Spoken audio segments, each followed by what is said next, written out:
特朗普在台湾问题上表态，让台独分子大失所望，台媒还在自我安慰啊。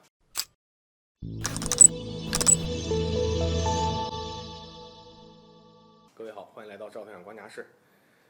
2024年呢，这是美国总统的选举年，现任总统拜登的支持率目前降到40%左右，共和党和民主党候选人可以说已经在纷纷的摩拳擦掌。拜登失其路，天下共逐之，总统轮流做，明年到我家。特朗普作为共和党的头牌总统候选人1号种子选手，最近接受采访时却发出了一番让台独分子如丧考妣的话。特朗普对福克斯新闻的记者说，如果他当选总统，面对大陆武统台湾的情况，他将不会插手台海去保护台湾。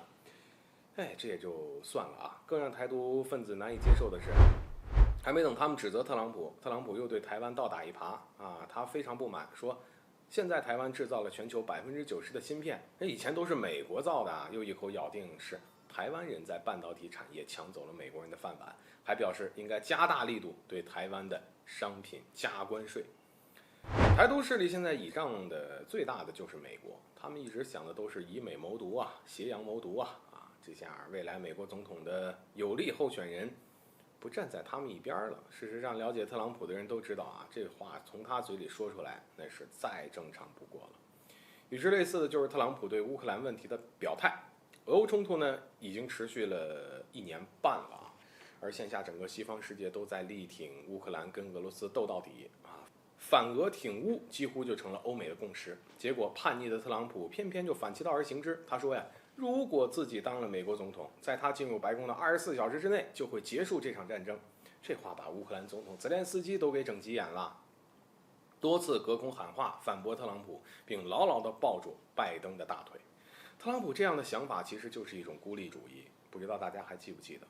在特朗普当总统那几年，美国一会儿从联合国教科文组织退群，一会儿又从这个 TPP 退群，一会儿呢又退出了伊核协议，一会儿又要求盟友自己要支棱一点别总指望美国的保护。你看特朗普就觉得美国之前管的闲事儿太多了，花了太多的冤枉钱，一切都应该以美国优先，做到美国第一，所以才有了后来的中美贸易战以及经济上的脱钩。特朗普就是想通过这些手段重新的振兴美国的实体产业。而从特朗普时期开始，中美之间的经贸就逐渐的遇冷，到了今年，中国终于不再是美国的第1大进口国。而台湾媒体其实也看到了特朗普的这些言论，只能自我安慰说特朗普虽然嘴上说不喜欢，但是他在任的时候，美国政府还是有不少亲台派的官员的但是当真以为美国是真心诚意的对台湾好吗？错了，美国其实想掏心掏肺的，只不过是想掏的是台湾的心台湾的肺哪怕特朗普下台了但是我们可以看到，拜登政府依旧延续了特朗普的反自由贸易的风格，到处推销他那一套去风险化、去中国化的理念，所以本质上就是在损人利己。难道台湾就能跑得了吗？今年的3月台积电的创始人张忠谋就说美国现在将台湾称为最危险的地方，这对台湾来说是一种困境。美国渲染台海局势的紧张与危险，这就加剧了台湾地区的资本不安全感，迫使他们外逃，逃往目的地。当然不用多说，自然就是美国。美国政府威逼利诱，又使台积电、联发科这些台湾的芯片产业去美国投资建厂。去年台积电在美国的投资已经从120亿狂飙到了400亿，翻了3倍多。